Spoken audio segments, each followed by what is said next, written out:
Merci d'être avec nous, mesdames et messieurs, pour la dernière ligne droite de cette émission. Nous avons le grand plaisir de recevoir le docteur Roselyne Zadi. Elle est présidente de l'association, c'est cela? Présidente de l'association pour les personnes vivant avec les maladies inflammatoires chroniques. L'idée, c'est d'améliorer les services, augmenter le nombre de bénévoles et puis impliquer plus de partenaires dans la lutte de toutes ces personnes qui souffrent des affres des maladies inflammatoires chroniques. Elle est sur notre plateau. Nous la recevons avec beaucoup de plaisir parce que nous aussi, nous voulons participer à cet élan de solidarité là pour des personnes qui souffrent de ces fameuses maladies inflammatoires chroniques de l'intestin.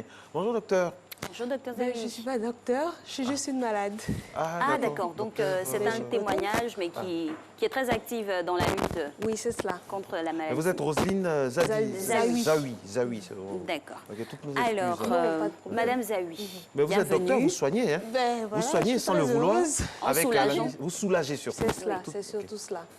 Alors, donc les gens viennent nous voir et puis bon, on essaie de parler, on essaie de discuter avec eux parce que bon, personne ne le fait. D'accord. Alors, on va spécifier la maladie inflammatoire chronique de l'intestin. Qu'est-ce que c'est? Donc, les maladies inflammatoires chroniques de l'intestin, c'est deux maladies. La maladie de Crohn et la rectocolite hémorragique. Mais ici, en Côte d'Ivoire, les médecins détectent plus la colopathie. Et quand la colopathie est détectée... Excusez-nous, oui. Madame, nous avons encore un souci avec le micro. Toutes nos excuses. Voilà. Cette allure aussi, il va falloir que, au plus haut niveau, on puisse se saisir pour ne pas que ce soit aussi récurrent. Je garde la concentration pour continuer parce que ce n'est pas du tout évident, mesdames et messieurs. Ces problèmes-là sont très récurrents. Voilà, je rappelle que nous sommes avec Madame Roselyne Zawi, qui est la présidente de l'association pour les personnes vivant avec les maladies inflammatoires chroniques, ces maladies-là qui sont très invalidantes. Elle est sur notre plateau pour vraiment lancer un appel, partager, parce que quelque part aussi, c'est un docteur entre guillemets, parce que son but c'est d'améliorer les services, augmenter le nombre de bénévoles, impliquer plus de partenaires, puis développer des programmes d'accompagnement des malades. Dieu sait qu'ils sont nombreux à souffrir des affres de ces maladies inhérentes à l'intestin. C'est clair. Et c'est sûr que dans cet état de fait, là, il n'y a pas une reconnaissance au niveau sanitaire en tant que telle. Elle a introduit à l'entame de son propos. On va développer dans quelques instants le temps que nos techniciens finissent de le faire. Voilà, c'est bon. Madame, toutes nos excuses pour ce désagrément. Alors, on poursuit quant à la définition de ces maladies-là. Donc voilà, je disais, les maladies inflammatoires chroniques de l'intestin, c'est deux maladies. La maladie de Crohn et la rectocolite hémorragique. Donc aujourd'hui, quand les médecins détectent, ils détectent plus la colopathie. Mais ils ne vont pas plus loin que ça. Moi, j'ai été détectée de la colopathie, je suis restée 2-3 ans, mais j'avais toujours mal. Donc c'est après plusieurs recherches et surtout une coloscopie et puis on a eu cette photo-là. Et donc c'est là qu'on a vu que c'était la maladie de Crohn. Alors, je sais que vous n'êtes pas spécialiste, mais est-ce qu'on peut citer déjà toutes ces maladies-là pour avoir une idée? Non, c'est que les deux maladies. Que les deux maladies. Mais c'est vraiment trouble digestif. La colopathie, les noms des deux maladies, la maladie de Crohn et la rectocolite hémorragique. Voilà. Okay. Mais les médecins, ils font le diagnostic de la colopathie. Parce que la diarrhée, quand tu as la diarrhée ici en Côte d'Ivoire, on pense d'abord à une diarrhée parasitaire ou à une gastro, une gastrite et tout, et on ne va pas plus loin. Mais quand vous avez des diarrhées qui perdurent, moi, mon record de diarrhée, c'était 4 mois. Donc, quand vous avez des diarrhées qui perdurent 2 semaines, 3 semaines, 1 mois, 2 mois, vous devez aller plus loin que les diarrhées parasitaires. Là, vous avez essayé d'identifier des symptômes de ces maladies-là. C'est la maladie, ces symptômes-là, est lié à laquelle? Non, dans les deux cas, on a la diarrhée. On a la diarrhée. Oui. C'est le point commun. C'est le point commun, oui, la diarrhée. Mais il y a aussi des vomissements, il y a aussi des douleurs abdominales atroces. Vraiment, c'est le basique.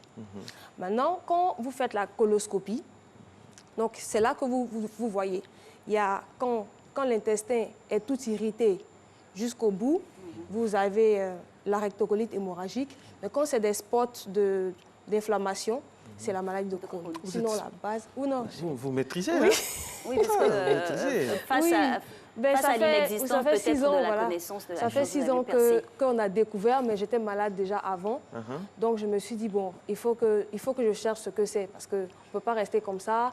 Les gens ont parlé de VIH, les gens ont parlé de pratiques mystiques, on veut la tuer. Bon, j'ai tout entendu. Aujourd'hui, vous allez bien? Oui. Dieu merci, oui. Vous allez bien. Grâce peut-être encore plus à vos recherches approfondies. Alors, vous êtes présidente de l'association, c'est dire que cette maladie-là touche beaucoup de personnes, la proportion? Oui, actuellement, on est à près de 500 personnes sur la page. On a créé une page Facebook, on a créé un site internet www.amici.ci. Alors, qu'est-ce qui a sous-tendu la naissance de cette association-là? Le déficit en matière d'assistance dans les hôpitaux, tout ça, ou bien vous avez dit non, voilà, il faut que je me lance, ou bien vous avez été inspiré par vos connaissances. À force de chercher, vous avez dit pourquoi pas? Oui, en fait, moi, je suis tombée malade, je suis restée 4 mois à l'hôpital, comme j'ai dit.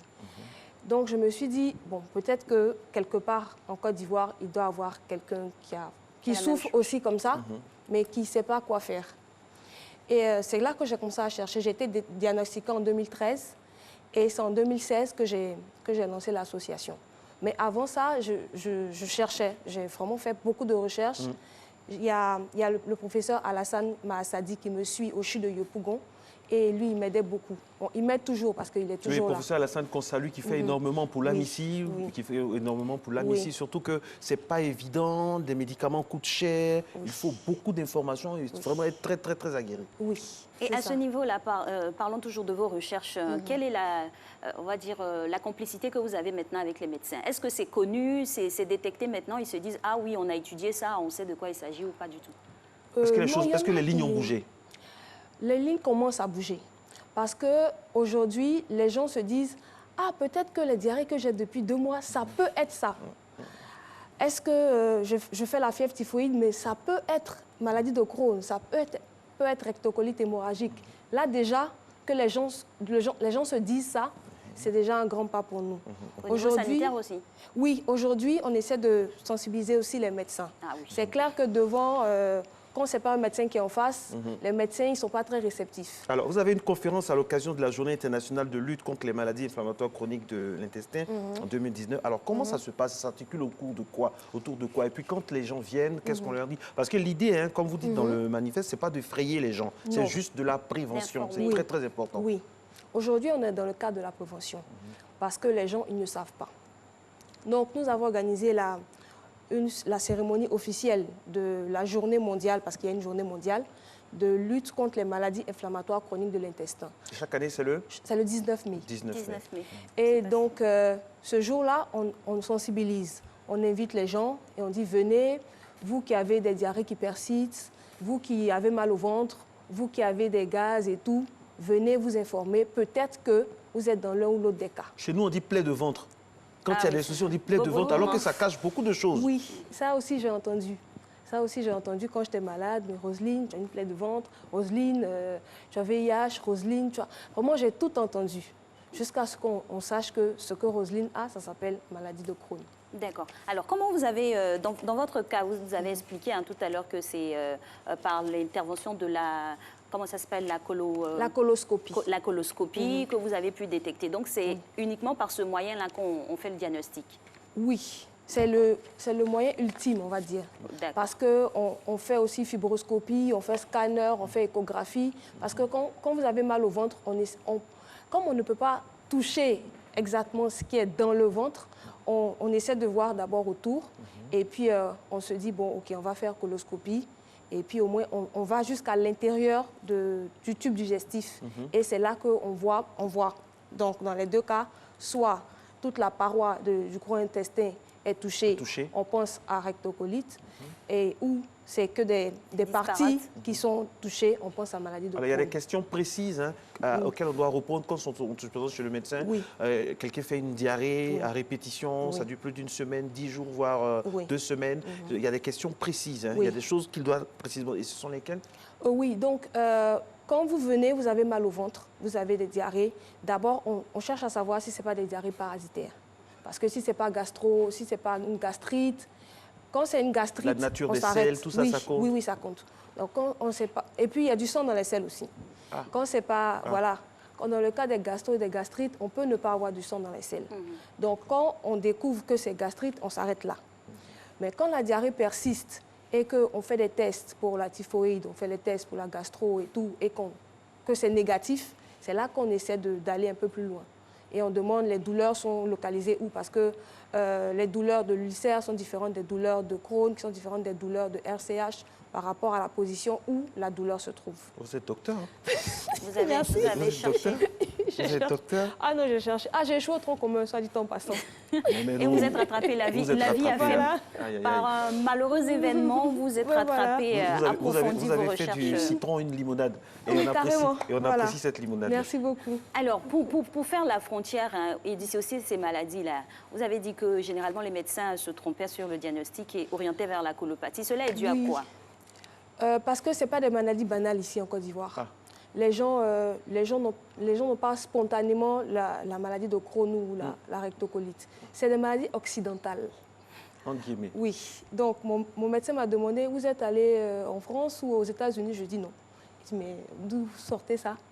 Mais c'est vraiment des maladies occidentales. Le plus grand taux de malades, c'est au Canada, avec 319 personnes pour 100 000.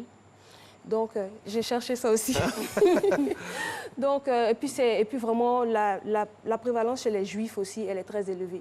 Mais ici, en Afrique subsaharienne, de plus en plus, en Afrique du Sud, ça commence à venir, mais en Afrique subsaharienne, on n'a pas vraiment de données par rapport à ça. Donc, ceux qui sont malades... C'est le grand problème des statistiques. On n'a pas de données par rapport à ça. Donc, ce qu'on essaie de faire, c'est d'en parler pour que les gens se signalent. Voilà. Quand les gens se signalent, on peut faire des statistiques. Alors, justement, nous allons parler de l'AMICI. Vous fonctionnez comment? Sur l'idée, il y a des réunions quotidiennes, hebdomadaires, et puis quels sont vos donateurs? Voilà, donc l'AMICI a été créée en 2016, et puis sur fonds propres. Ça, vraiment, je me suis levée un matin, je dis, bon, je crée l'AMICI. Donc, j'ai demandé, vraiment, tout s'est passé en ligne, sur Facebook. Je me suis dit, bon, il peut y avoir des malades, il peut y avoir des gens qui ont cette maladie-là. Donc, je lance un appel et puis les gens viennent. Donc, les gens sont venus inbox. Roselyne, j'ai mal au ventre, ou bien je connais quelqu'un, je tag quelqu'un qui a toujours mal au ventre. Il y a toujours des gens qui sont là, ils ont toujours mal au ventre, ils sont dans les groupes, et puis voilà. Donc, les gens sont venus et puis je dis, bon, OK, je suis allée demander au ministère de l'Intérieur comment ça se passe pour créer une ONG. Ils ont donné les informations et on a créé l'ONG. On était un noyau de 7 personnes. Voilà. Et comme je dis, aujourd'hui, on est à 500 personnes sur la page et on a toujours des gens qui viennent sur notre page et voilà. Et donc, les donateurs, le plus grand donateur actuel, c'est l'ambassade des États-Unis parce qu'en 2016, justement, j'ai été sélectionnée pour le programme Mandela Washington. Le ministère de la Santé de Côte d'Ivoire, justement, nos autorités s'impliquent à vous les avez contactés quand même? Oui, on a contacté, on a envoyé des courriers, mais on n'a pas encore Vous avez les courriers, vous avez des photocopies du courrier?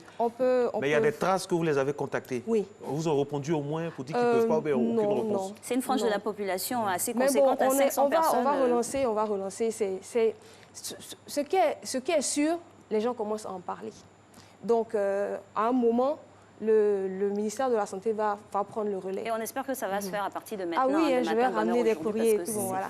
Sinon, voilà, c'est ça. Aujourd'hui, nous sommes le... Attendez, parce qu'il faut bien que notre émission serve à quelque chose. Quand même, nous sommes le 30 mai. Le 30 mai. Vous avez la caméra qui est là. Qu'est-ce que vous aviez à dire si vous croisez le ministre de la Santé, M. Aka Aoulé, qui est quelqu'un de bien, honnêtement, que je connais depuis longtemps. Personnellement, je me permets, les membres de son entourage, peut-être qu'il n'est pas informé. Vous avez la caméra. Dites quelque chose à Monsieur le ministre de la Santé. Nous sommes une association qui milite pour les personnes vivant avec les maladies inflammatoires chroniques de l'intestin. Ce que nous voulons aujourd'hui, c'est vraiment que les MICI soient reconnus, maladies actuelles, justement, en Côte d'Ivoire, parce qu'il y a beaucoup de gens qui souffrent et qui n'ont pas forcément d'alternative. Donc, on a besoin d'assurance surtout les examens médicaux, parce que c'est ce qui nous coûte le plus cher.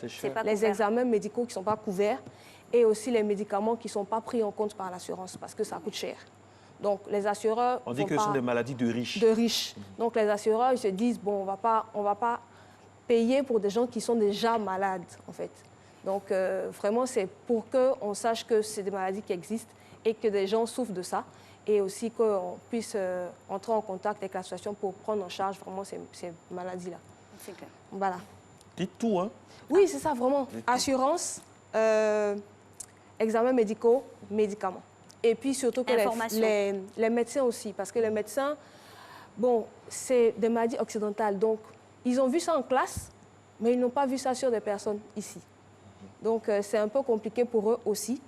Donc, qu'on accentue la formation sur cette partie. Et si on veut faire des dons à votre association, vous êtes dûment constitué avec un compte en banque, tout ça, avec deux signatures, commissaire au compte. Non, parce que les Ivoiriens sont très généreux, mais veulent savoir ce à quoi sert l'argent qu'ils donnent. Oui, c'est clair. Donc, voilà, si vous avez un contact... On a des numéros... on a des numéros mobile money parce que les gens ils donnent plus facilement maintenant par mobile money. Donc sur la page, on a déjà fait les formations. Maintenant pour le compte bancaire, je ne peux pas faire de publicité. Non. Mais vous pouvez donner au moins le numéro et puis vont vous appeler pour tout. Le numéro, c'est le 08 47 40 36. Oui, c'est ça. C'est cela. 08 47 40 36. Et on prendra attache avec vous pour... Du 225, si vous appelez de l'extérieur. 225 08 47 40 36 pour sauver des vies. Voilà, et vous avez parlé de recherche au niveau international. Est-ce que vous avez des colloques ou bien des rencontres avec des associations extérieures pour renforcer, bien sûr, la lutte? Donc, la plus grande association actuelle, c'est l'association américaine qui s'appelle Crohn and Colitis Foundation of America. Donc, je suis allée aux États-Unis et j'ai rencontré la CCFA. Et ils ont été vraiment géniaux parce que là-bas, il y a environ 3 millions de personnes qui sont dans l'association. Et il y a des sénateurs, et il y a des députés. Tout le monde sait à peu près, tout le monde sait ce que c'est. Ils sont au fait de la maladie. Oui, eux, ils savent. Et ils ont voté des lois pour ça. Vraiment, ils sont très bien accompagnés sur les maladies inflammatoires chroniques de l'intestin là-bas. Donc, nous avons rencontré et puis nous avons fait un partenariat. Et donc, ils nous apportent des choses de temps en temps, pas tout le temps, mais ils nous apportent quand même des informations, ils nous apportent des gadgets qu'on peut distribuer lors de nos conférences. Et au-delà des gadgets, hein, toujours dans la même démarche, peut-être que quelqu'un du ministère peut faire l'émissaire de l'autre côté pour renforcer aussi la connaissance. Donc, il y a plusieurs associations en général dans les pays occidentaux. Donc, il y a l'Association de France qui nous soutient, qui et les associations sœurs en Afrique, l'association du Niger, non, ça n'existe pas. Ça n'existe pas là-bas? Il y a une seule association, bon, il y en a deux. Il y a l'association de l'Afrique du Sud et l'association de la Côte d'Ivoire. Waouh. Alors, est-ce que le professeur Alassane Mahassadi, qu'on salue respectueusement, on espère qu'il viendra ici aussi nous en parler, est-ce qu'il fait aussi son lobbying de son côté pour sensibiliser un peu tout le monde du secteur médical, notamment les professeurs, les docteurs, tout ça? Oui, lui, le professeur Mahassadi, il est agrégé en gastro-entérologie. Et c'est même le cas de Roselyne Zawi qui l'a pour faire son agrégation. C'est là qu'on est devenus potes, surtout. D'accord. Maintenant, aujourd'hui, lui, il est plus connu à l'international qu'au national. Parce que la thématique même de la gastro-entérologie, c'est... Bon, ici, les gens n'ont pas beaucoup de moyens. Donc, ils ne vont pas jusqu'au bout des diagnostics. Il m'a dit qu'il a beaucoup de malades qui ont disparu. Parce qu'ils viennent et puis, voilà, c'est lourd comme traitement, c'est coûteux. Et donc, un matin, ils ne viennent plus. Ils abandonnent. Oui, ils abandonnent. Ils abandonnent. Et quand tu n'as pas le soutien de ta famille aussi, que tu es tout seul à... Parce qu'on assimile ce que vous ne voulez pas dire peut-être par pudeur, on assimile ça peut-être à la sorcellerie, au mysticisme. Ça, vraiment. Non, c'est un sort, non, c'est VIH, non, on veut la tuer. Vraiment, on a tout entendu des gens qui viennent, de nos malades, on a tout entendu. Mais les traitements existent, mais ils sont coûteux. Et donc, les gens, ils essaient de faire ce qu'ils peuvent. Quand ils n'arrivent plus, ils arrêtent. À ce niveau-là, c'est une maladie qui réussit à finir, c'est curable ou incurable? Bon, normalement, c'est incurable, mais bon, on essaie de trouver des alternatives. Quand tu adaptes ton alimentation, voilà, quand tu adaptes ton alimentation, tu peux survivre à tout. Quand on dit quelqu'un est colopathe, c'est ce genre de... Oui. C'est-à-dire quand ils mangent des choses, ils ne peuvent pas manger trop tard, il ne peut pas manger trop tôt, il ne peut pas manger trop chaud, il ne peut pas manger... Trop froid. Vraiment, il y a trop de... Voilà. Et il y a une alimentation, il y a une tolérance particulière. Il y a à voir le dosage. Par exemple, aujourd'hui, avec la maladie de Crohn, moi, j'ai arrêté complètement le lait et les laits animaux. Lait de vache, c'est fini pour moi. Donc, l'alternative, c'est le lait végétal. Le soja, par exemple. Voilà, lait de soja, c'est très bien. Et ça te fait pas avoir mal au ventre. C'est pour ça qu'on dit que c'est pour les riches, parce que le régime que ça impose, j'imagine, les supermarchés... Oui. Non, mais on peut tout manger. Mais il y a des conduites à tenir. Tu ne vas pas manger du foutou, par exemple, à 17h. Tu ne vas pas digérer, ça va se putréfier dans ton ventre, tu vas avoir des gaz, c'est n'importe quoi. Mais tu peux manger du foutou à 10h du matin. Moi, c'est peinard. C'est quoi votre nourriture préférée pour vous taquiner un peu, c'est quoi? Ce que vous pouvez manger à volonté? À volonté, les feuilles. Feuilles de? Oui, feuilles de tout ce que vous voulez. Épinards, manioc, patates, tout ce que vous voulez en feuilles, parce que en plus, ça donne du sang. Parce qu'encore, on est anémié, on est fatigué. C'est les symptômes qui fatiguent, en fait. Parce que quand tu as la diarrhée, tu es fatigué. Ben oui. Quand tu vomis, tu es fatigué. Vraiment, c'est la fatigue. Et bon, en face... Ça peut être incommodant pour le travail au quotidien. Voilà, en face, tu as ton boss qui ne comprend pas pourquoi à 8h du matin, tu es fatigué. Donc, il fait... Roselyne, une sensibilisation aussi au niveau même du patronat. Je suis fatiguée. Il est 8h du matin. Comme Alix dit, il y a une sensibilisation aussi au niveau du patronat. C'est le but de l'AMICI aussi. Oui. Donc, c'est vraiment ça. Nous, ce qu'on fait, c'est sensibiliser. Parce que quand quelqu'un vient te dire qu'il a la maladie de Crohn, le patron, il fait... Est-ce qu'il pourra travailler? C'est contagieux. Est-ce que, voilà, qu'est-ce que c'est? Est-ce qu'il pourra travailler? Est-ce qu'il ne va pas contaminer tout le monde ici? Voilà, c'est... Alors que s'il sait que les MICI, c'est normal, que la personne peut bien travailler, que la personne est tout à fait normale, il a un peu moins peur et voilà. C'est ça, c'est vraiment ça le but de la MICI. D'accord. Vous avez parlé de la journée qui est célébrée tous les 19 mai. Mais vous avez une activité à venir. C'est pour quand? Non, la prochaine activité, ça sera en juillet. Ça sera une grande réunion avec toutes les personnes qui sont intéressées. Ça devait être une réunion du bureau, mais bon, là, depuis qu'on passe à la télé maintenant, il y a beaucoup de gens qui nous contactent, surtout inbox, parce que comme ça fait honte, les gens ne veulent pas en parler vraiment. Donc, ce qu'on fait, c'est en juillet, on va organiser une grande rencontre où on va inviter tous ceux qui sont venus inbox, tous ceux qui sont partisans, qui sont sympathisants de l'association. Si vous avez besoin d'un coup de main pour la communication, pour vous aider pour l'animation, Alix et moi, on se fera faire tous les animateurs. Je vais passer vous voir. N'oubliez pas, on va donner le numéro à la fin. Merci à vous d'être passé. Et puis moi, je vais vous dire que vous êtes brave, vous faites preuve de stoïcité, vous êtes belle, africaine, moderne, et vraiment, on est de tout cœur avec vous. Passez le bonjour à tous nos amis de l'AMICI